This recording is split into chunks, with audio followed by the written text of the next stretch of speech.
글로벌 신용평가사 무디스가 108년 만에 미국의 신용등급을 최고 수준인 AAA에서 AA1으로 한 단계 낮추자 코스피 지수가 장준 2,600선 아래로 내려왔습니다. 지난해 종가 이후에 6거래일 만이고요. 전반적인 글로벌 증시의 충격까지도 이어오고 있다는 시장의 분석들 나옵니다.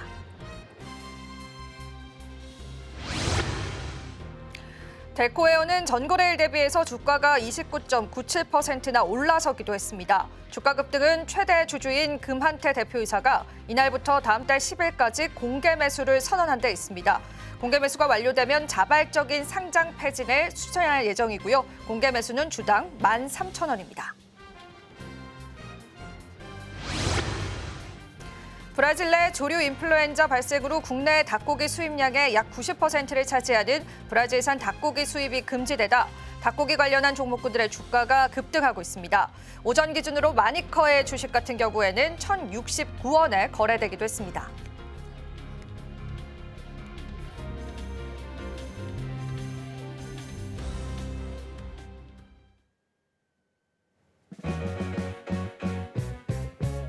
시청자 여러분 안녕하세요. 마켓 쇼쇼쇼 진행을 맡은 이지영입니다.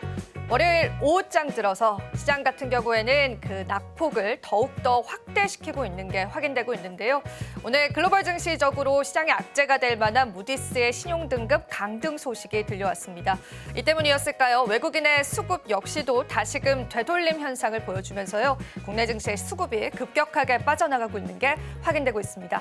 이런 시점에서 우리는 어떤 전략들을 세워봐야 할지 역시나 고민 깊어지는데요. 오늘도 저희가 다양한 투자 인사이트들 준비했습니다. 첫 번째 코너부터 소개해드릴게요. 자, 오늘 같은 경우에는 ISS의 김태성 본부장님께서 시장을 보는 색다른 시각들 여러분들과 함께해드릴 예정입니다. 또 저희 방송 유튜브 통해서도 시청하실 수가 있죠. 많은 참여 부탁드리도록 할게요. 저희 방송 제공해드리는 정보는 투자 판단에 대한 조언일 뿐입니다. 가치 판단과 상승 하락을 보장하고 있지는 않다는 점 다시 한번 유의 부탁드리겠습니다. 그럼 마감 시간까지 저희와 함께 꼼꼼한 전략들 챙겨보시죠. 마켓 쇼쇼쇼 출발합니다.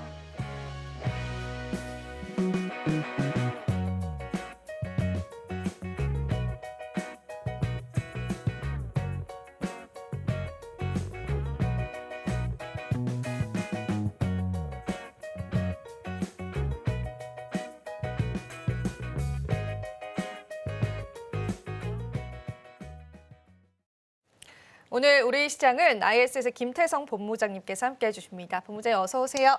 네, 안녕하세요. 네, 오늘 저희가 또 다양한 이야기 나눠봐야 될 것 같은데요. 헤드라인 열어보고요. 또 시장 이야기 나눠보겠습니다. 첫 번째 헤드라인 바로 한번 열어주시죠. K게임 이야기를 좀 나눠보겠습니다. 게임주가 하반기 실적 성장을 예상한다라는 이야기가 좀 들려오더라고요. 지금 시점에서 이쪽 섹터를 또 어떻게 바라보고 계실까요? 네, 일단 뭐 1분기 실적 시즌이 이제 잘 마무리가 됐죠. 그럼에 따라 실적이 잘 나오는 쪽은 계속해서 이제 좋은 관심을 좀 보여야 할 것 같고 실적이 안 좋은 쪽은 계속해서 이제 눈높이가 낮아질 수밖에 없는 게 어떻게 보면 시장의 이치인 상황이기 때문에 1분기 시장을 통틀어 봤을 때 저는 개인적으로 나름 잘 버텨준 쪽이 게임 쪽이 아닌가라는 생각이 듭니다. 그럼 게임주들이 실적이 잘 나왔는가? 일단 잘 나왔다라고 표현을 하기에도 못 나왔다라고 표현을 하기에도 참 애매해요. 왜냐하면 우리가 좀 기대했던 종목군들은 실적이 좀 저조했었고 생각하지도 못했던 쪽에서 제법 괜찮은 실적을 냈기 때문에 저는 오늘 이 부분을 여러분들이랑 같이 좀 체크를 해야 되지 않겠는가라는 생각이 듭니다. 특히나 게임주들 같은 경우에는 미국과 중국의 관계가 계속해서 개선이 될수록 또 우리나라가 중국 시장에 지금 침투율이 계속 좀 빠른 이야기들이 나오면 나올수록 관심이 있을 수밖에 없는 상황이다 보니까 K게임에 대한 관심도는 여전히 높여가셔야 되겠다라는 의견 한번 드려보도록 하겠고요. 일단 1분기 실적도 실적이지만 게임주들의 가장 중요한 포인트는 뭐냐면 결국 신작이 얼마만큼 준비가 되어 있느냐, 그리고 이제 신작의 일정이 생각보다 앞당겨져 있느냐, 아니면 하반기 끝에 가 있느냐, 이제 이게 가장 중요한 포인트인데 몇몇 기업은 잠시 후에 언급드리겠지만 굉장히 많은 또 신작 일정을 가지고 있더라고요. 그래서 그 부분들을 좀 포인트 삼아 게임주들의 지금의 위치에서 이제 관심을 한번 표현을 해보는 것도 저는 괜찮지 않겠는가라는 생각이 들고 있고요. 그리고 지금 기술주들이 굉장히 어지럽습니다. 그러니까 주도주가 힘을 내지 못했을 땐 서브 섹터로서 최근에 가장 좋았던 모습을 보였던 게 대표적으로 엔터였던 것 같고요. 그다음에 중국 소비 관련한 뭐 카지노 관련주들도 있었던 것 같고요. 게임주들도 그 축에 속해 있었던 상황이기 때문에 저는 이쪽에 대한 관심도는 여전히 높게 가져가시는 게 맞지 않겠는가라는 의견 드려보도록 하겠습니다. 네, 좋습니다. 게임주들 같은 경우에는 1분기 업황 부진 속에서도 호실적을 기록한 몇몇 기업들이 좀 눈에 띄는 시점이었습니다. 일단은 실적 평가를 저희가 해봤다면은 사실 예전에는 게임주들이 신작 출시 기대감 때문에 오르기도 했잖아요. 네. 근데 요즘에는 그런 것도 조금 없는 것 같은 느낌 들어요. 왜 그러냐면 NC소프트라든지 펄어비스처럼 대표 게임사들이 계속해서 실망감을 안겨주기 때문에 저는 그렇다고 표현을 드릴 수 있을 것 같아요. 왜냐하면 지금 게임주들의 대장주는 사실 크래프톤과 시프트업을 많이 거론을 하는데 그 이전에 어떤 기업들이 이 섹터의 대장이었냐라고 하면 NC소프트를 아마 많이들 또 생각을 하셨을 것 같고 펄어비스도 이제 많이들 이제 체크를 하시는데 그들의 공통된 어떤 단점은 뭐였죠? 펄어비스 같은 경우에는 계속 나온다 했지만 새로운 게임들이 나오지 못하고 있고 계속 출시 일정들이 지연이 되고 있다는 부분. NC소프트 같은 경우에는 단일 IP에 대한 의존도가 높다라는 단점들이 1, 2년 전 혹은 그 이전부터 계속 문제가 되어 왔으나 개선을 하지 못했다라는 점들이 어떻게 보면 게임주를 바라보는 투자자분들에게 참 실망을 많이 안겨줬던 요소들이 아닌가 싶습니다. 또 두 기업 공교롭게도 그 기간 동안 주가의 조정이 굉장히 길었었고 깊었었고 이번 분기 실적도 사실은 굉장히 또 실망스럽게 나온 상황인 부분들이 많다 보니까 기존의 대장주들이 좋은 힘을 좋은 어떤 방향성을 제시하지 못하다 보니까 게임주들 자체의 변동성도 많아진 상황인 것 같아요. 하지만 새롭게 급부상한 게임주들 크래프톤 같은 경우에는 이제 배틀그라운드 여기도 사실 단일 IP에 대한 의존도가 지금 높다는 게 가장 큰 문제가 되고 있지만 여전히 인디아 시장이라고 하죠. 인도 시장에 대한 어떤 확장성 자체가 남아있는 상황이기 때문에 게임 실적적인 측면에서는 계속 좀 볼 수 있는 요소들이 많고 시프트업 같은 경우에는 좀 매니아층들이 많은 게임을 지금 다루다 보니까 대내의 변수에도 불구하고 성과는 지금 나오고 있는 상황이라고 좀 보시면 될 것 같아요. 특히나 이제 두 게임사가 어떻게 보면 내세우는 대표 게임작들이 아직 중국 시장에 본격적으로 어떻게 보면 시장에 투입되지 않았다라는 부분. 그게 지금까지는 단점이었지만 앞으로는 장점으로 부각이 될 요소들이 굉장히 많다. 이렇게 좀 설명드릴 수 있을 것 같고요. 저는 오늘 여러분들이 이 넷마블이라고 하는 게임주에 대해서 굉장히 또 이제 관심을 표해 보셔도 괜찮지 않을까라는 생각이 들어요. 게임주를 비롯해서 컨텐츠주들이 주가가 잘 가기 위해서는 두 가지 요소가 필요합니다. 지금 당장의 어떤 실적도 중요하고요. 두 번째로는 앞으로 돈을 벌어들일 수 있는 신작 라인업들이 준비가 되어 있는지 이 부분들이 가장 중요한데 넷마블은 현재의 성과도 괜찮고요.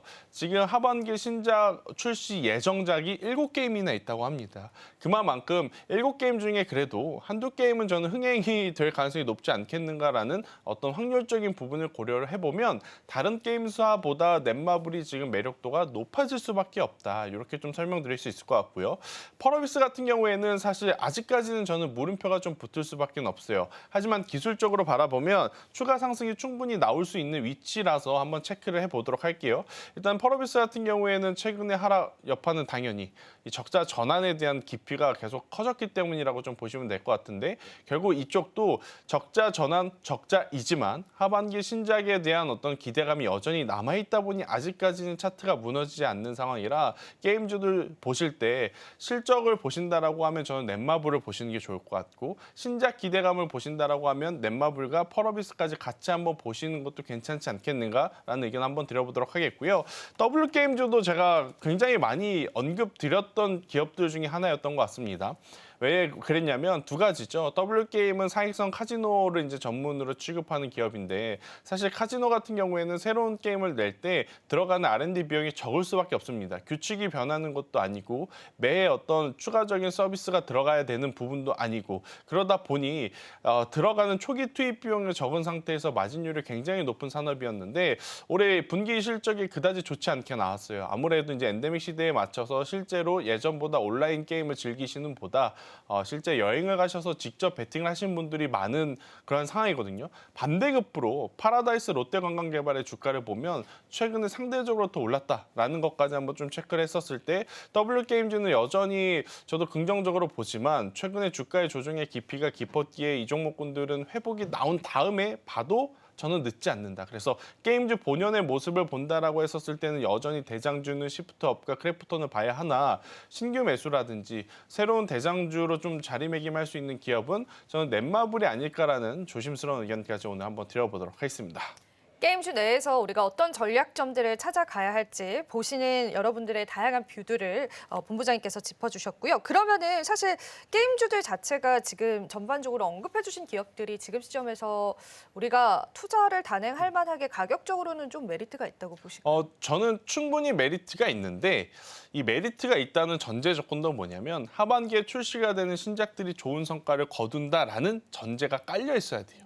그렇다면 지금의 가격은 메리트가 있겠지만 만약에 이제 메리트가 있다 그래서 매수를 했어요. 하지만 이제 하반기에 나오는 신작들이 하나하나 나올 때마다 아마 다운로드 수에 다들 관심이 있을 거고 또 일평균 접속자 수에도 굉장히 관심이 많을 건데 그게 부진하다 그러면 굉장히 또 빠르게 식을 염려가 있기 때문에 저는 오히려 세론이 나오기 전인 그러니까 신작이 출시되기 직전이 지금의 위치가 오히려 더 맞지 않겠는가라는 의견을 한번 조심스럽게 드려보며 그러면 결국 신작 준비가 안 되어 있는 기업은 지금 판단하기 어렵죠. 그래서 굉장히 많은 게임사가 있지만 신작을 준비하고 있는 게임사에 추려서 저는 투자의 전략을 짜보시는 게 지금은 가장 어떤 적기의 전략일 수 있겠다는 이야기를 드리겠습니다.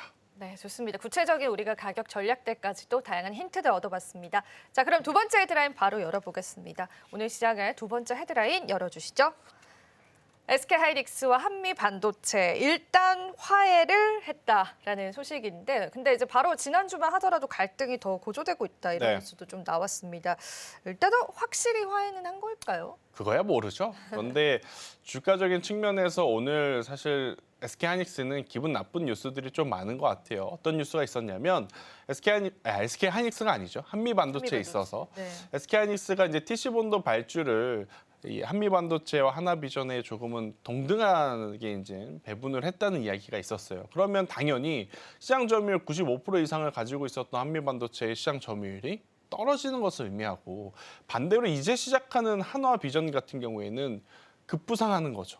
그러니까 급진적으로 이제 어떻게 보면 외양이 성장할 수 있는 모멘텀, 확실한 명분이 생기는 그러한 상황이다 보니까 오늘 만약 반도체, IT 혹은 기술주들이 좋은 상승세를 보였다면 하나비전의 상승세는 굉장히 두드러질 만한 이야기들이 좀 붙었던 것 같고요. 반대로 한미반도체 같은 경우에는 앞으로 이제 상승이 나온다 하더라도 계속해서 리미트, 그러니까 제한이 걸린 상승이 나올 가능성이 높기 때문에 이 부분을 좀 잘 체크를 하셔야 될 것 같아요.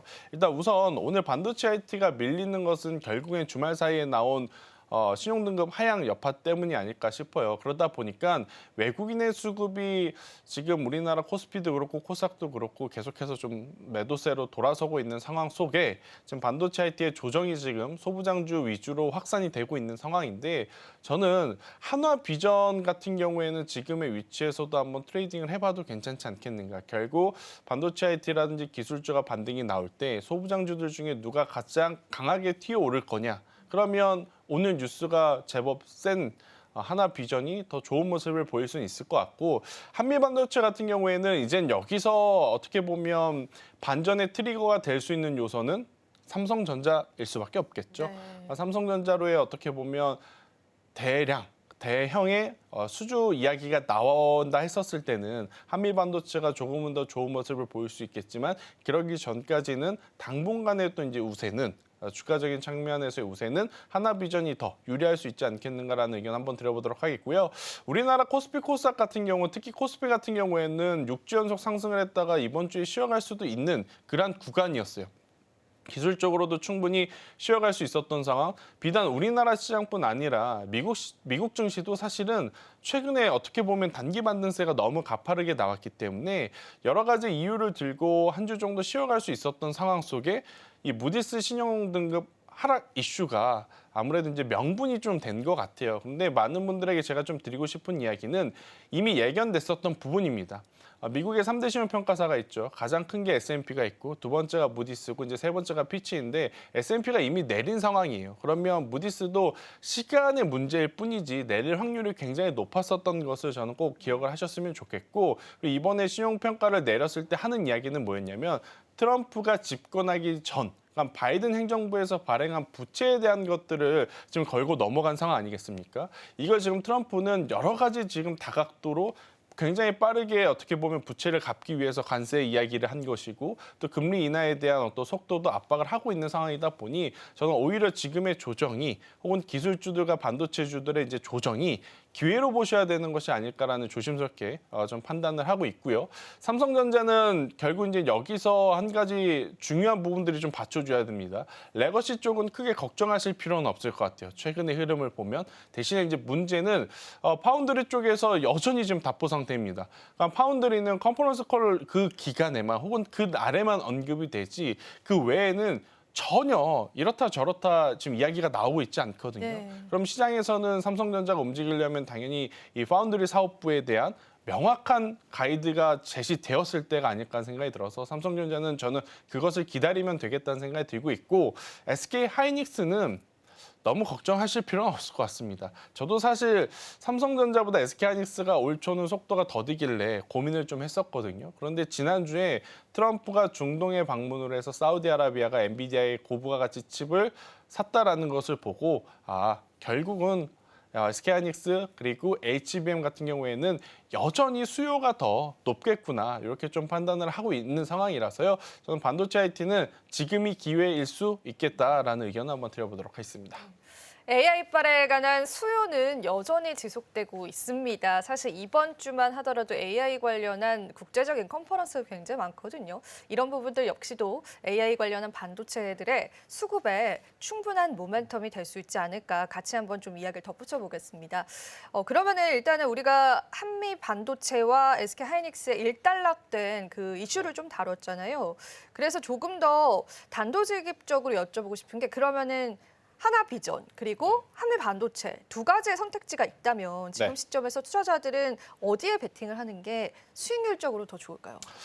일단 저는 한화비전 쪽을 컨택하는 게 맞을 것 같아요. 그러니까 기존의 반도체 IoT 산업에 종사하시는 분들은 제 이야기에 완전히 다를 수는 있습니다. 그래서 저는 객관적으로 그냥 투자하는 입장에서 저의 의견을 좀 말씀을 드려보면 주식시장은 보통 해당 산업을 짧게는 6개월, 길게는 한 8개월에서 1년 정도 선행을 하거든요. 한미반도체 같은 경우에는 작년과 재작년에 굉장히 좋은 모습을 보였을 수밖에 없었던 이유가 그런 부분들이 선행이 되면서 실제로 SK하이닉스에서 HBM을 굉장히 다량으로 생산을 했고 그 다량으로 생산을 하면서 높은 수율을 어떻게 보면 만들어준 기업이 한미 반도체이다 보니 먼저 이제 시장에서는 크게 움직였습니다. 그러니까 2차 전지를 생각하시면 될 것 같아요. 2차 전지도 한 번 움직이고 나서 그 뒤에 그 앞전의 움직임을 어떻게 보면 능가할 만한 대규모 어떤 수주 라든지 아니면 새로운 시장에 대한 개화 이런 것들이 펼쳐지지 않는다면 조정이 나온다는 것을 우리가 한번 학습을 했지 않습니까? 한미반도체도 마찬가지죠. 아마 산업에 종사하시는 분들은 여전히 한미반도체 기술이 최고다라고 말씀을 하시는 것 같아요. 저도 그거에 동의는 합니다. 하지만 주가적인 측면에서 보면 이미 미래에 있을 만한 좋은 이야기를 선반영이 되어서 주가에 반영이 된 기업들보다 아직까지는 조금 더 미래의 가치에 대해서 좀 꿈을 꿀 수 있는 쪽이 지금의 위치에서의 매매 어떤 방법으로는 더 맞지 않겠는가라고 생각을 해보면 한미 반도체도 좋지만입니다. 하나비전의 단기적인 시세를 노리는 것들이 개인 투자자분들 입장에서는 변동성을 이용한 매수일 수도 있겠다. 저는 이 이야기를 한번 드려보면서 한미 반도체와 하나비전 사실 기술적으로는 여전히 한미 반도체가 월등히 앞서 있을 겁니다. 하지만 지금 투자자들의 이제 심리상 오늘 조정의 폭만 보더라도 한미반도체 같은 경우에는 6%가 넘고요. 하나비전 같은 경우에는 0.8% 그러니까 약보합권에서 머물고 있지 않습니까? 그런 위치를 좀 놓고 생각을 해봤었을 때는 단기 시세가 조금 더 강할 수 있는 쪽은 하나비전일 수 있겠다는 의견을 한번 드리도록 하겠습니다. 네, 좋습니다. 자, 저희가 이렇게 또 두 가지 선택지 이야기 나눠봤는데요. 제가 조금 더 내용을 확장시켜서 한 가지만 더 여쭤보고 싶은 게 저희가 앞서서 서두에도 말씀드렸지만 이 어닝 시즌이 잘 마무리됐는데 의외의 성적표가 저는 이제 반도체 장비주 쪽이었던 네. 것 같아요. 파크시스템즈나 뭐 이오테크닉스 뭐 이런 기업들이 이제 좋은 실적 발표하면서 주가도 같이 움직였었는데 그러면 이제 우리가 이 반도체 뭐 소부장, 장비주 이런 쪽을 그러니까 중소형주 위주로의 수급을 조금 이동시켜도 괜찮은지 그건 또 어떻게 보실까요? 저는 충분히 이제 가능하다 생각합니다. 아마 이제 쭉 보셨던 분들은 아시겠지만 제가 4월 달까지만 하더라도 반도체 IT 보시는 건 좋은데 삼성전자와 SK하이닉스에서 선택을 하셔야 된다. 소부장 주들은 아니다라는 이야기를 드렸어요. 왜냐하면 분기 실적에 대한 물음표가 여전히 남아있었기 때문에. 하지만 분기 실적이 끝난 지금 분기 실적 기준으로 실적이 좋았던 쪽은 저는 지금 당장도 괜찮다. 대표적으로 앞서 앵커님께서 이야기하셨던 파크 시스템즈를 저는 원픽으로 보고 있고 투픽으로는 리노공업이라고 하는 반도체 테스트 소켓을 좀 보고 있는 상황. 그리고 이제 그 3순위로는 저도 굉장히 좀 고민을 많이 했었거든요. 그런데 이제 제가 한번 지난주에 이야기 드렸던 부분이 뭐냐면 세정. 식각 장비 쪽에 저는 여러분들이 관심을 좀 기울였으면 좋겠다. STI라든지 KC텍과 같은 기업들 한번 보시는 게 어떻게 보면 지금은 반도체 IT를 포함한 다수의 제조업 기업들이 공장 증설을 공격적으로 하기엔 부담스럽습니다. 여기저기 경기 둔화가 될 수 있겠다. 경기 침체에 대한 시그널이 나오고 있는데 지금 여기서 공장 증설을 공격적으로 할 수 있는 기업 많지 않거든요. 그러면 지금 생산하고 있는 제품들에 대한 수율을 올려야 돼요. 수율. 그러니까 과거에는 만약 10개 생산을 해서 7개가 양품이었다, 정품이었다면 지금 10개 생산해서 8개, 9개가 정품이 나올 수 있게 공정에 대한 어떤 개선이 더 중요한 시기이다 보니 지금은 장비 쪽에 대한 관심도를 한번 저는 올려보시는 게 여전히 굉장히 중요하지 않나. 그리고 장비 쪽을 보실 땐 테스트 장비 쪽 보는 게 맞겠죠. 그래서 파크 시스템즈와 리노공업만큼은 저는 지금의 위치도 충분히 공략 가능할 만한 밸류다라는 의견 드리겠습니다. 네, 좋습니다. 우리가 반도체 투톱을 넘어서 중소형주들에 관한 이야기들 드디어 꺼낼 때가 된 것 같습니다. 그런 시장의 수급 흐름들 체크해 보시면서요. 반도체 관련주들은 투자 전략 잡아보시면 좋겠고요. 그럼 저희가 마지막 헤드라인 바로 한번 열어보겠습니다. 오늘 세 번째 헤드라인 바로 한번 열어주시죠. 앞서서도 언급을 해드렸습니다. 신용등급에 관한 강등, 충격파는 어디로 갈까? 무디스 쪽에서 이제 미국의 신용등급을 한 단계 강등을 했었는데 네. 예상은 했던 바이기는 하고 증시의 영향력은 좀 제한적일 것이다라는 의견도 있기는 합니다. 근데 이제 본부장님은 어떻게 보실까요? 제한적일 수는 있는데 사실 최근에 우리나라 코스피 코스닥 지수가 생각보다 좀 반등이 셌거든요. 네. 반등이 셌지만 한 가지 아쉬웠던 점은 뭐냐면 거래량이 많아서 올라왔다기보단 특정 기업들이 올려준 지수다라는 관점에서 보면 지금처럼 대내의 변수로 인해서 외국인들의 매도세가 나올 때 올라올 때는 굉장히 찔끔찔끔 올라오는 것 같은 느낌. 하지만 내려갈 때는 확 좀 꺾이는 느낌을 좀 받을 수밖에 없을 것 같아요. 그래서 개인 투자자분들이 눈에 보이는 수치보다 사실 오늘 시장이 분명히 경제 채널 여러 군데에서는 괜찮다고 제한된 하락이라고 했는데 아마 계좌를 보면 왜 이렇게 많이 하락했지라고 느껴지실 만큼의 좀 조정의 폭이 나오고 있어서 제한적인 하락이라고 하긴 어려울 것 같고요. 수급의 공백 때문에 나타나는 어떻게 보면 지수의 되밀림이라고 좀 보시면 될 것 같아요. 그러면 가장 중요한 건 두 가지입니다. 일단 첫 번째, 외국인들이야 지금 위치에서 그것도 기축통화를 가지고 있는 미국이 신용등급 하락했다고 하니 당연히 프로그램적인 흐름이 나올 수밖에 없습니다. 프로그램적인 흐름이. 그럼 두 번째, 그 프로그램적인 매도세가 나왔을 때 기관 투자자들, 우리나라 기업, 우리나라 시장 기준입니다. 그 외국인들의 매도세를 받쳐줄 만한 그 매도세를 좀 받아줄 만한 주체가 누구일 것이며 그리고 받아주고 있는 섹터가 어디일 것이냐 이 부분을 저는 캐치를 하는 게 지금은 더 맞다고 생각이 들어요. 왜냐하면 기술주들은 저는 여전히 실적에 대한 문제가 없으니 지금은 조정으로 저는 봐야 된다 생각이 들고 있거든요. 대신에 오늘 빠지지 않는 쪽. 제약바이오 쪽이 이제 대표적인 것 같습니다. 특히 삼성바이오로직스 같은 경우, 그러니까 여러 가지 지금 대내 악재 때문에 기존의 좀 지수 대비 어떻게 보면 아웃퍼폼한 쪽을 좀 보시기보단 그쪽은 지금 차익 매도 물량이 나올 수밖에 없겠죠. 네. 하지만 이제 그동안 좀 소외됐었거나 그동안에 좀 문제가 있었다라고 생각이 들어서 수급이 확 몰리지 않았던 종목군들을 저는 지금 추려야 된다. 그 기준으로 보면 제약바이오 안에서 삼성바이오로직스는 향후에도 그러니까 올해 상반기뿐만 아니라 하반기에도 여전히 메이저 주체들이 여전히 시장이 힘들 때는 삼성바이오로직스를 보고 있구나. 저는 이렇게 좀 판단을 하면서 오늘 지수의 하락에 너무 일희일비하시거나 속상해하지 마시고 오늘 같은 날에도 잘 버티고 있는 기업들을 잘 추리셔야 될 것 같아요. 우리가 1분기에 그리고 2분기 초중반에 버텨낼 수 있었던 게 뭐였죠? 지수가 안 좋더라도 방산주가 좋았으니까. 네. 지수가 안 좋더라도 조선주가 좋았으니까. 그래서 내 포트에 방산주와 조선주가 있었다면 올해 상반기 같은 경우에는 사실 지수 대비 굉장히 좋은 흐름들을 많이 만들어낼 수 있었던 경우가 많았었거든요. 근데 지금도 마찬가지입니다. 이제는 그 종목이 좀 바뀌겠죠. 계속 방산일 수도 없고 계속 조선일 수도 없겠으니 새로운 어떻게 보면 지수 대비 아웃퍼폼할 수 있는 혹은 방어할 수 있는 업종을 저는 오늘 찾는 게 맞다는 생각이 들고 있고 그 기준과 어떤 중심에는 삼성바이오로직스가 있으니 저는 이쪽에 대한 관심도를 한번 높여보는 것도 괜찮지 않겠는가라는 의견 드려보도록 하겠습니다. 사실 우리가 이게 또 증시의 영향이 제한적일 것이다라고 분석을 하는 거는 사실은 미국 측의 입장이고요. 그렇죠. 국내 증시에서 보면은 정말 낙폭이 좀 확대되고요. 수급도 좋지는 않습니다. 그래서 네. 이제 어느 정도는 조금 심각하게 바라봐야 되는데 그럼에도 이 시장에서 지켜주는 섹터군들이라든지 대형 종목군들 좀 집중을 해보면서 시장의 전략을 좀 찾아가봐야 될 것 같아요. 근데 이제 원인 자체는 미국의 부채 때문인데 그 네. 부채가 조 바이든 행정부 때 많이 생겼던 부채인데도 무디스에서는 강등을 한 이유는 포인트가 어떻게 될까요? 일단 트리플 A에서 더블 A로 이제 한 단계 내려오는 것뿐인데 사실 만약 이게 S&P라든지 피치사, 무디사에서 첫 번째 나온 하향 조정이었으면 시장의 충격은 더 컸을 겁니다. 하지만 이미 S&P가 내린 상황, 피치도 내려놓은 상황, 그럼 무디스도 충분히 내려놨었어야 됐는데 좀 늦었던 거죠. 하지만 이제 이 부분에 대해서 주말 사이에 또 베센트 재무장관이 이런 이야기를 하죠. 이것은 너무 뒷이야기를 하는, 우리나라로 치면 뒷북치는 거 아니냐라는 이야기를 하니까 그 이야기가 나오자마자 코인 시장에 한 번에 확 한번 슈팅이 나왔었거든요. 네. 그것들을 좀 감안을 해보면 트럼프가 오늘 가만히 있을 것 같지는 않다는 생각을 하거든요. 무디스에 대해서 정말 과감한 또 워딩이 나올 가능성이 높기 때문에 저는 그냥 단순한 노이즈라고 좀 생각을 하고 넘어가시는 게 맞다는 생각이 들고 있고, 오늘 그래도 여러분들이 꼭 지켜보셔야 될 건, 제가 삼성바이오로직스만 얘기를 했지만 작년 이맘때를 한번 생각을 해보면, 작년 이맘때 그러니까 저 PBR이라는 이야기가 시장에 나왔을 때, 네. 지수가 안 좋을 때 저 PBR 관련주들 생각보다 좋았었거든요. 그중에 가장 선두가 어디였죠? 금융, 증권, 은행, 인류업 쪽 아니었습니까? 보험 그쪽이었지 않습니까?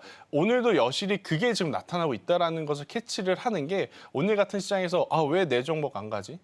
내가 사면 또 빠지지? 이럴 게 아니라 올해도, 그럼 지금부터도 지수가 안 좋을 땐 결국 또 시장은 저 PBR 이야기를 할 가능성이 높겠다. 그러면 이제 여러분들 포트 안에 제약바이오 대형사가 한 종목 있던지, 아니면 저 PBR 관련 종목의 대표적인 금융주들, 뭐 KB금융이라든지 삼성생명이라든지 삼성화재라든지 이런 쪽을 한번 포트에 편입을 해 보시려고 고민을 해보는 것이 지금은 필요하지 않겠는가라는 의견 드려보도록 하겠습니다.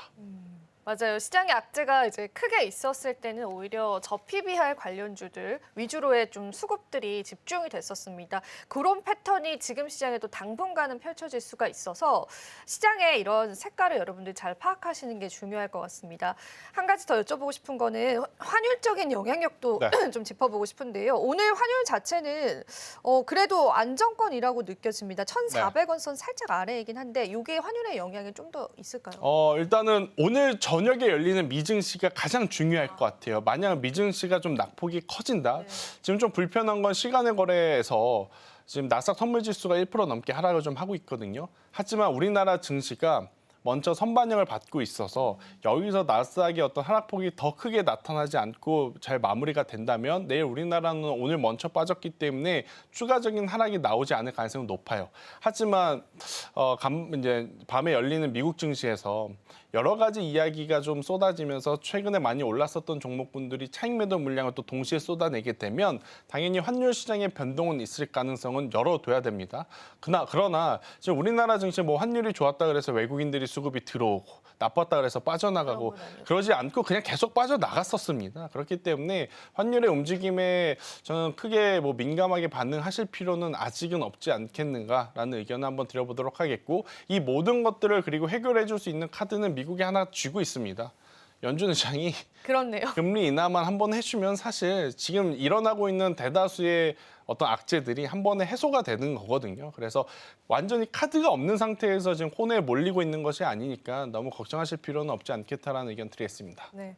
파월 연준의장 그동안 굉장히 보수적인 스탠스였었는데 네. 이런 카드를 또 가지고 있는 그런 또 기관이다 보니까요. 이 카드가 다시금 금융시장의 유동성을 불러올 수 있다라는 관점들도 조금 더 넓은 관점에서 보시면 좋겠고요. 그럼 본부장님께 네. 이제 시장 한 줄평 이야기를 좀 들어보겠습니다. 오늘 시장 좋지는 않습니다. 어떻게 또 한 줄로 표현을 해볼까요? 과감하게 말하겠습니다. 네, 무디스가 망쳐놨죠. 아, 그래요? 네, 잘 가고 있었던 우리나라 증시뿐 아니라 미증시에 지금 무디스가 완전히 찬물을 끼얹으면서 망쳐놓은 투심이 가장 큰 문제라고 보여져요. 하지만 제가 계속 이야기 드리지만 이미 미증시는 어떻게 보면 모든 것들에 대해서 알고 있었던 내용을 지금 한 번 더 확인을 받는 그러한 상황이라서 추가적인 하락보다는 지금부터 나오는 하락을 저는 이용하는 게 필요하다. 결국 삼성전자도 그렇고 SK하이닉스도 그렇고 결과론적으로 보면 불편할 때, 좀 겁이 날 때 매수하신 분들이 수익을 항상 즐겼었던 걸로 저는 이야기를 드리고 싶거든요. 그래서 지금의 하락을 너무 크게 걱정하실 필요는 없다. 대신 무디스가 망쳐놓은 투심이 가장 큰 오늘의 문제이긴 하다. 이렇게 설명드리겠습니다. 근데 제가 한 가지만 더 여쭤보자면 네. 저희가 앞전에 반도체 관련주도 이야기 좀 나눴잖아요. 요것들도 일단 보수적으로 공격적으로 매수하진 않을까요? 아니요, 저는 반도체는 지금부터 사야 된다고 봐요. 네. 그러니까 오늘 이제 조정이 나오는 반도체 소부장주들은 저는 계속 그러니까 천천히 분할 매수 이제 강도가 좀 달라지겠죠. 상승장이 아니기 때문에 하락장이기에 예를 들어서 상승장에 30%, 30%, 30%, 20% 사셨다면 20%, 20%, 20%, 20% 이렇게 좀 비중을 적지만 그래도 분할 매수를 하는 게 한 주 뒤에 2주 뒤에, 한 달 뒤에 봤을 때는 저는 굉장히 좋은 선택이었을 것이다라고 좀 생각이 들고 있고요. 제가 이야기하는 종목군들의 전제 조건은 1분기 실적이 잘 나온 네. 소부장, 특히 장비주 쪽에 포커스를 맞추자 이렇게 설명드리겠습니다. 네, 좋습니다. 오늘 본부장님과 다양한 내용 나눠봤습니다. 도움 말씀 오늘도 고맙습니다.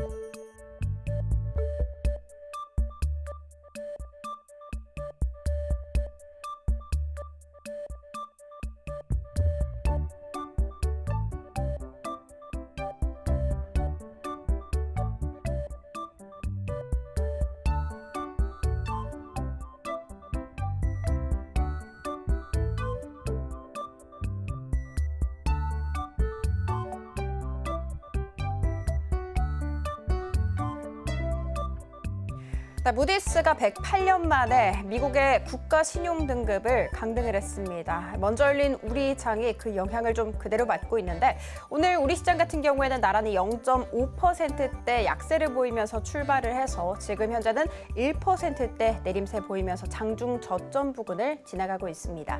외국인과 기관 같은 경우에는 양시장에서 나란히 매도 우위를 보이면서 지수를 좀 끌어내리고 있는 상황이고요.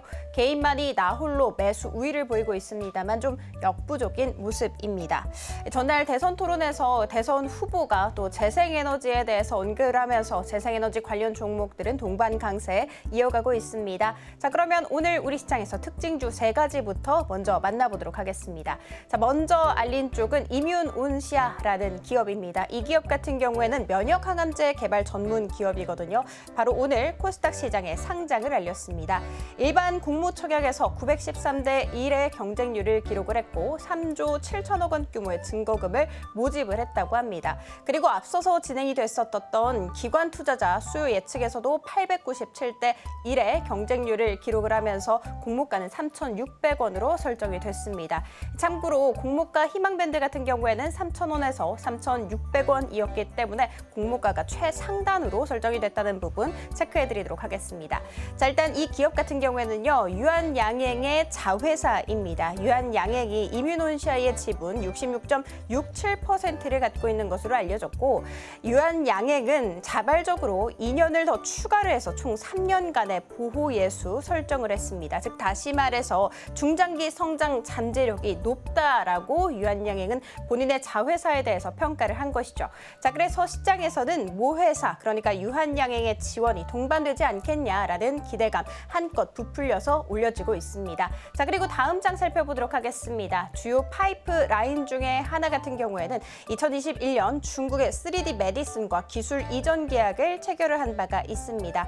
당시 계약금 800만 달러였는데 이 계약금까지 포함을 해서 총 4.7억 달러 규모의 기술 이전 계약이었다는 부분 체크해드리도록 하겠습니다. 자, 그리고 2026년 글로벌 기술 이전 추진 중이라는 점 체크해드리도록 할게요. 자, 그리고 또 다른 파이프라인 같은 경우에도 이번 하반기 임상 이상 최종 결과 보고서 작성을 해서 2027년에는 기술 이전을, 2029년에는 상용화를 하겠다라는 목표도 함께 있습니다. 이번 상장을 통해서 확보한 자금으로 무엇을 할까? 사측에서는 R&D에 집중 투입을 할 것이며 이번에 있을 아스코에서도 좋은 임상 결과를 발표할 계획이다라고 이야기했습니다. 오늘 상장과 동시에 100% 이상의 상승세를 그리기도 했다는 거 체크해드리면서 다음으로 들어가 보도록 하겠습니다. CJ입니다. 오늘 흥국증권에서 목표 주가를 17만 원에서 16만 원으로 하향 조정을 했습니다. 크게 이유는 세 가지였습니다. 먼저 첫 번째, 예상치를 하회했었던 성적표, 그리고 두 번째, 수익 예상 하락, 그리고 세 번째, 자회사의 투자 자산 가치 하락, 이렇게 세 가지입니다. 자, 그러면 먼저 1분기 실적부터 하나하나 뜯어보도록 할게요. 매출은 10조 6천억 원으로 전년 동기 대비해서 1.6% 늘어나긴 했습니다만 영업이익 같은 경우에는 5,300억 원가량을 기록하면서 전년 동기 대비해서 7%가량 줄어들었습니다. 이렇게 영업이익이 쪼그라든 이유는요, 내수 침체, 그리고 식품 계절성 요인과 더불어서 택배, 신산업 초기 투자 비용이 반영됐기 때문으로 분석되고 있습니다. 자, 앞으로가 중요하겠죠. 앞으로 매출, 그러니까 올해 총 매출 같은 경우에는 45조 4천억 원으로 제시를 했습니다. 기존 전망치보다도 1.2%가량 하향 조정을 한 것이고요. 영업이익 같은 경우에는 2조 5천억 원을 제시를 했습니다. 기존 전망치보다도 11.9% 내려잡은 눈높이라는 거 체크해드리도록 하겠습니다. 자, 그러면 증권가에서 내다보고 있는 이야기들이 있을 거잖아요. 하나씩 뜯어보도록 할게요. 먼저 해외 사업 비중 확대가 되면서 일정 부분은 좀 방어를 하는데 성공을 하겠지만 가계 실질 소득 정체와 더불어서 부정적인 자산 효과로 국내 소비 지출 증가율의 둔화는 불가피하다라고 이야기를 했고, 내수 경기 침체 영향에서부터 이 CJ 같은 경우에는 자유롭기 힘들다라는 분석 나오고 있습니다. 물론 CJ 올리브영이 실적을 위로 견인을 하겠지만 CJ 제일제당과 CJ E&M 그리고 CJ CDB 등 이런 여러 가지 자회사에서 영업이익 감소는 불가피하다라고 이야기했습니다. 자, 그래서 오늘 CJ 같은 경우에는 4% 안팎의 약세를 지금 현재 그리고 있습니다. 다음 살펴보도록 하겠습니다. 동원산업이고요. 같이 흥국산업에서 오늘 흥국증권에서 목표 주가를 5만 5천 원에서 6만 원으로 상향 조정을 했습니다. 일단 예상치를 뛰어넘었었던 상회했었던 성적표가 그 배경이 됐어요. 성적표 한번 살펴보자면 매출은 2조 3천억 원으로 전년 동기 대비해서 3.5% 늘어났고요. 영업이익 같은 경우에도 1,248억 원 기록하면서 전년 동기 대비해서 13% 늘어났습니다. 계열사 및 자회사들 모두 다 전반적으로 수익성이 개선되면서 호실적이 나온 것으로 알려졌어요. 자, 그러면 하나씩 살펴보도록 할게요. 국내 주요 식품 계열사이죠. 이 동원 F&B 같은 경우에는 다각화 전략을 잘 취하게 됐습니다. 그러면서 영업이익과 매출액 모두 다 증가세를 보인 것으로 알려졌고, 동원 홈푸드 자회사입니다. 이 기업 같은 경우에도 신규 거래처가 확보가 되면서 매출 같은 경우에는 전년 동기 대비해서 6.8% 증가, 영업이익 같은 경우에도 전년 동기 대비해서 8.2% 늘어나는 좋은 실적을 보여줬습니다. 자, 그리고 실적이 나빴었던 동원 건설산업 같은 경우에도 선별 수주 전략이 잘 통하면서 흑자 전환하는 데 성공을 했어요. 자, 그리고 동원 시스템즈 같은 경우에는 포장재 수출이 늘어나면서 매출이 전년 동기 대비해서 9% 늘어나긴 했습니다만 원자재 가격 부담이 이어지면서 영업이익은 22%가량 급감을 한 것으로 알려졌습니다. 자, 올해 매분기별 양호한 실적은 그래도 지속될 것으로 전망하고 있고요. 주가 추이 한번 살펴봤더니 8월에 저점을 찍고 계속해서 우상향 그래프를 그리고 있다면서 최근 주가 상승에도 불구하고 밸류에이션 매력도는 여전히 높아지고 있다라고 평가했습니다. 오늘 동원산업 같은 경우에는 장중한테 7% 안팎의 강세 보이기도 했습니다. 다음 살펴보도록 할게요. 국내 테마 탑3고요. 육계 쪽입니다. 브라질산 닭고기 수입 중단 소식이 전해졌죠. 고병원성 조류 인플루엔자 때문이었습니다. 브라질에서는 60일간 수출을 금지한다라고 이야기했습니다. 그래서 마니커와 체리브로 같은 종목들은 오늘 상한가 직행하기도 했고, 하림 같은 경우에도 20% 이상의 상승세를 여전히 그리고 있습니다. 다음 살펴보도록 할게요. 타이어입니다. 금호 타이어의 광주 공장에서 대형 화재가 나면서 생산이 전면 중단됐다라는 소식이 들어왔죠. 금호 타이어의 국내 공장 생산 능력의 60%를 이 광주 공장이 차지하고 있기 때문에 큰 차질이 이를 것으로 알려지고 있습니다. 특히 증권가 일부에서는 만약에 올해 안에 재개되지 못하게 된다면 약 700만 문 규모의 판매 차질이 발생할 수 있다라는 전망 내놨습니다. 그 반사수의 기대감으로 인해서 넥센타이어와 한국타이어앤테크놀로지 같은 경우에는 오늘 슈팅이 나왔다가 지금 계속해서 계속해서 상승분을 좀 토해내고 있는 상황이고요. 반대로 금호타이어 같은 경우에는 10%대 약세를 보였습니다만 그래도 낙폭을 계속해서 축소하고 있는 현재입니다. 다음 살펴보도록 하겠습니다. 코로나19 감염병이죠. 중화권에서 코로나19 재확산 소식이 들려오고 있고 니파 바이러스 우려감도 고조되고 있습니다. 실제로 홍콩에서 지난 4주간 관련 사망자가 30명에 달했다라는 소식 들어왔습니다. 수젠텍 같은 경우에는 상한가 직행하기도 했고요. 휴마시스와 랩지노믹스 나란히 10%대의 상승세를 그리고 있습니다. 지금까지 은혜로운 섹터 함께 살펴봤고요. 저희는 다음 코너에서 이어집니다.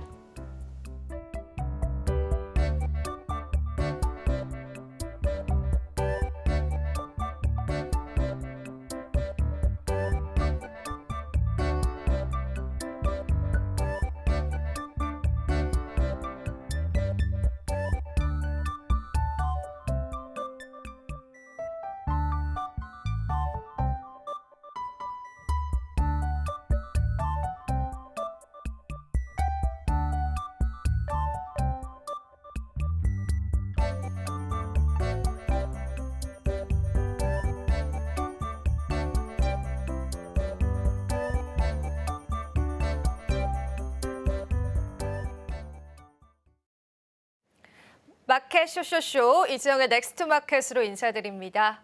오늘도 마감 시장 행해가고 있는 우리 시장 같은 경우에는 아직도 수급이 돌아오고 있지 않은 모습입니다. 무디스에 관한 악재 소식들이 시장에 반영받고 있는데요.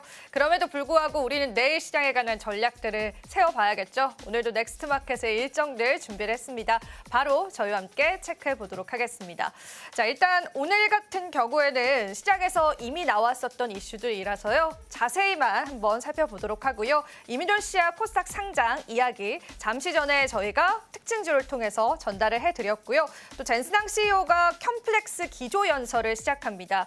이게 대만에 있는 가장 큰 IT 컨퍼런스 행사인데 아마 한국 증시가 진행이 되면서 관련한 내용들이 속보로 나올 가능성이 있습니다. 이 부분 체크해 보시면서요. 시장의 작은 변동성들도 예측해 보시면 좋겠고요. 또 엔비디아 측에서는 RTX 5060의 신제품이 출시가 됐는데 게임용 GPU이기 때문에 게임 산업에 관한 또 다양한 시장 모멘텀들도 체크해 보시면 좋겠습니다.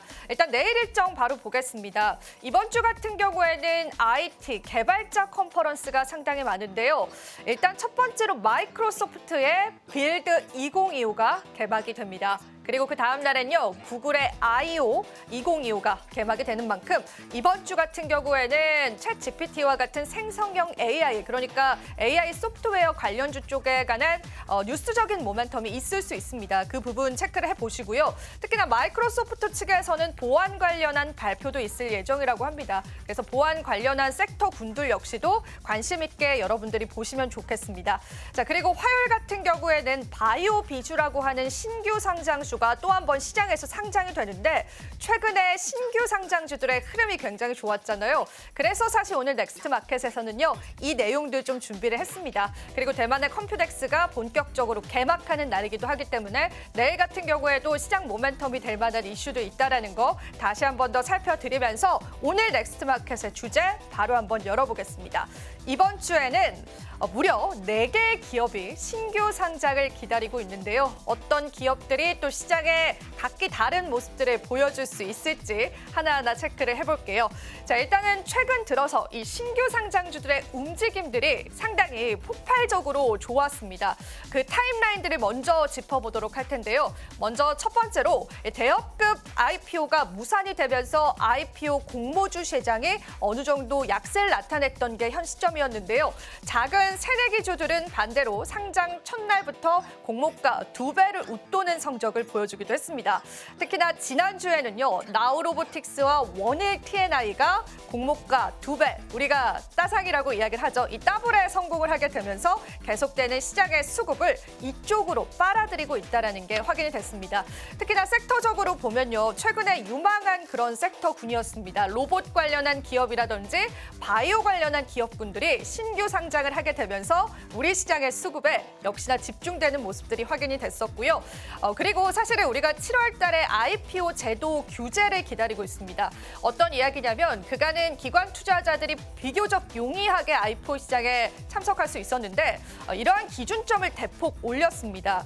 금융기관에서는 IPO에 참여하는 수요 예측에 관한 기준점들을 대폭 높이면서요. 기관 투자자들이 IPO 시장에 진출하기가 조금 더 까다로워졌다라고 이해하시면 되겠습니다. 그래서 많은 시장에서는요. 막차 타기에 관한 심리가 지금 반영이 되고 있다. 그래서 아마 7월 전까지는 IPO 시장이 굉장히 뜨거울 것이다라고 보고 있습니다. 그 부분도 체크해 보시면서요. 이번 주 그리고 다음 달에 있을 신규 상장주들도요. 여러분들이 투자 인사이트로 한번 가져가 보시면 좋을 것 같습니다. 자, 그럼 최근 신규 상장주 움직임 잠깐 짚어보도록 할게요. 나우로보틱스는 여러분들도 많이 들으셨겠지만은 장 초반 그리고 장이 진행이 되면 될수록 큰 상승폭을 기록을 하면서 상장 때 가격 대비해서는 엄청난 상승폭을 기록을 하고 있고요. 물론 오늘 시장에서는 조정이 나와줍니다. 자, 그리고 이민올시아는 앞서 저희가 언급해드린 것처럼 오후 1시 기준으로도 100% 넘는 상승률을 나타내고 있습니다.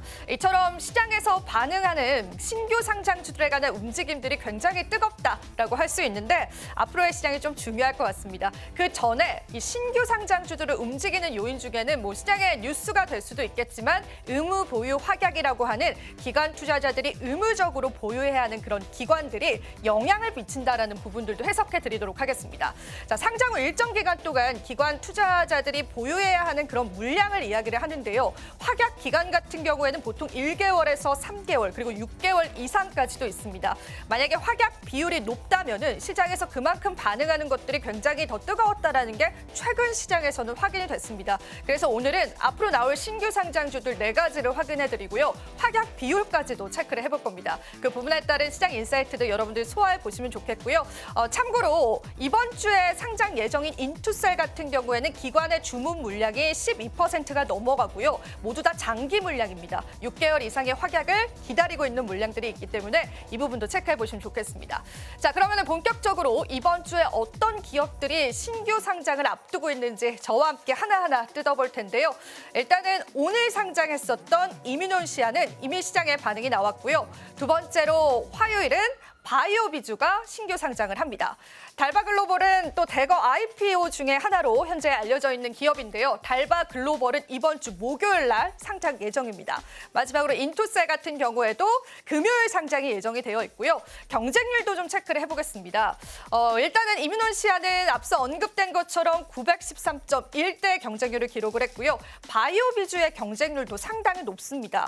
1133대 1을 기록을 했고 달바글로벌 역시도 1100이 넘어가는 그러한 경쟁률을 기록을 했습니다. 마지막으로 인투셀도 2200대 1을 기록하면서 우리 시장에서 굉장히 뜨거울 것으로 현재 예상이 되고 있다고 보시면 되겠습니다. 앞서 말씀드린 것처럼 우리가 확약 비율을 좀 보는 게 중요할 텐데요. 일단 이민올시아는 11%의 기관 투자자의 확약 비율이 있습니다. 그리고 굉장히 중기적인 그런 자금이기 때문에 시장에 어느 정도의 수급들은 유입이 될 수 있다는 그런 가능성 제기되고 있고요. 바이오비주는 9%인데요. 단기 물량이기 때문에 시장 변동성 야기할 수 있다라고 해석해 볼 수 있겠습니다. 달바글로벌은 많은 투자자분들께서 기대하시는 그런 기업이죠. IPO를 하게 된다면 12%의 중장기 물량들이 확약 물량으로 현재는 설정이 되어 있고요. 마지막으로 인투셀은요. 11.5%의 물량인데요. 인투셀 같은 경우에는 바이오 기업입니다. ADC 기업인데요. 항암제, 치료제 관련 기업으로서 이렇게 많은 확약 물량을 보유한 사례는 극히 드물다라는 부분들도 시장의 인사이트로 가져가 보시면 좋겠습니다. 일단은 시장에서 상장이 되고 난 이후의 움직임을 우리는 파악을 해봐야겠지만 이미 뜨거운 공모주에 관한 경쟁을 겪었었던 4가지 기업들 여러분들이 체크해 보시면서요. 오늘 시장의 인사이트로 가져가 보시고 또 투자 전략으로 한번 세워보시면 좋으실 것 같습니다. 최근에 뜨거웠던 신규 상장주에 관한 내용들 오늘 넥스트마켓으로 함께 다뤄봤습니다. 또 저희 방송 제공해드리는 정보는 투자 판단에 대한 조언일 뿐입니다. 가치 판단 상승하락 보장하고 있진 않다라는 점 다시 한번 유의 부탁드리겠습니다. 저는 잠시 뒤 2부에서요. 5장 전략 이어가도록 할게요. 오늘도 시청해주신 여러분 고맙습니다.